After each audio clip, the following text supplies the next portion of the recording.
Olha, tem temporadas que simplesmente entram para a história, né?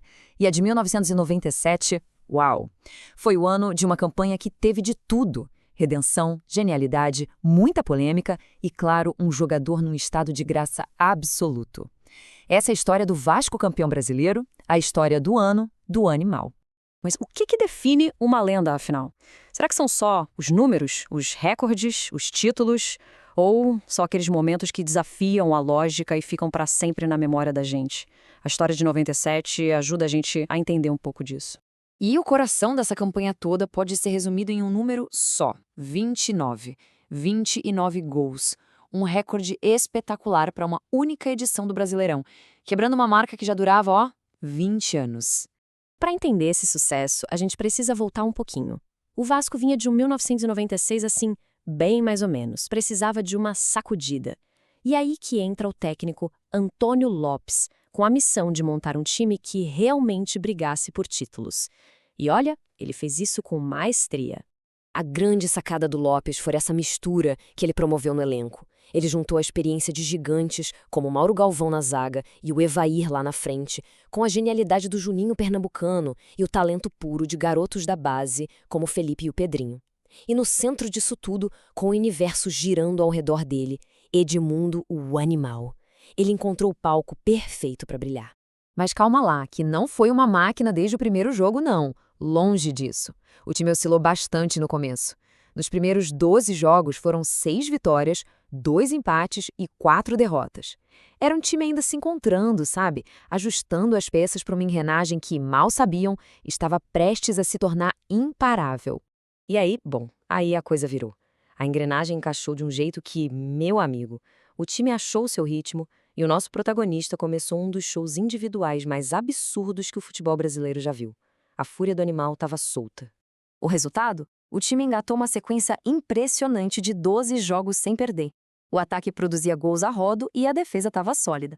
O Vasco deixou de ser uma promessa para se tornar de vez o grande favorito ao título.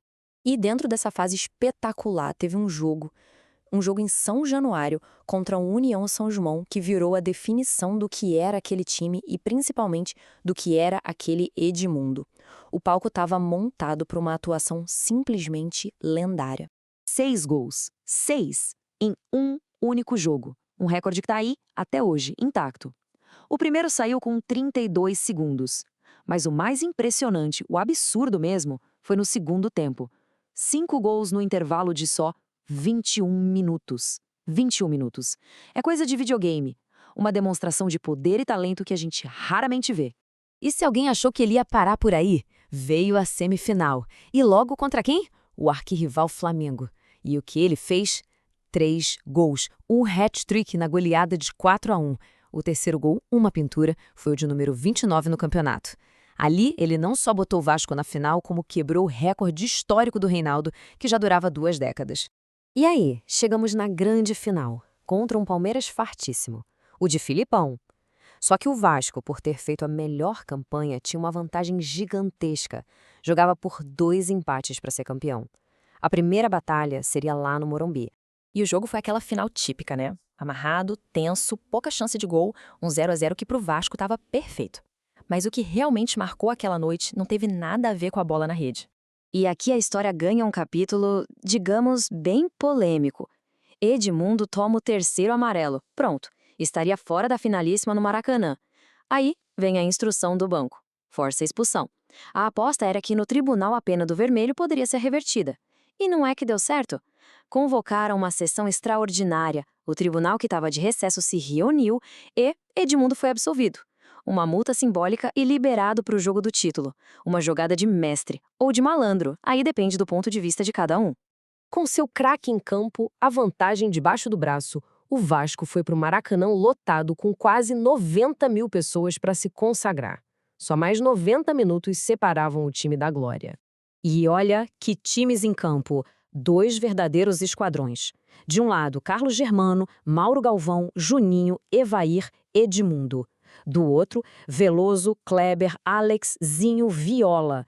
O palco estava pronto para um confronto de gigantes. O jogo foi tenso igual ao primeiro. Edmundo até mandou uma bola no travessão, mas a pressão maior era do Palmeiras. E aí nos acréscimos veio o lance do campeonato. Uma cabeçada do Oséias com o endereço certo no cantinho, mas o Carlos Germano voou para fazer uma defesa milagrosa, a defesa do título. O juiz apitou 0-0 de novo e o Vasco era tricampeão brasileiro. Quando a gente olha os números gerais da campanha, entende por que eles foram campeões. Foram 21 vitórias em 33 jogos. Foi uma campanha muito sólida, de um time que sabia exatamente o que queria e como chegar lá. E o resumo da ópera tá aí, né? Não deixa dúvida. O Vasco teve o melhor ataque da competição, o artilheiro do campeonato e soube usar o regulamento a seu favor na final com muita inteligência. Um campeão incontestável que dominou a temporada de ponta a ponta. E tudo isso nos traz de volta àquela primeira pergunta. Essa temporada do Edmundo em 97, com recordes, gols decisivos, polêmica, genialidade pura, levanta o debate. A gente está falando da maior performance individual que o Brasileirão já viu? A discussão fica no ar. E talvez seja exatamente isso que transforma um grande jogador numa lenda.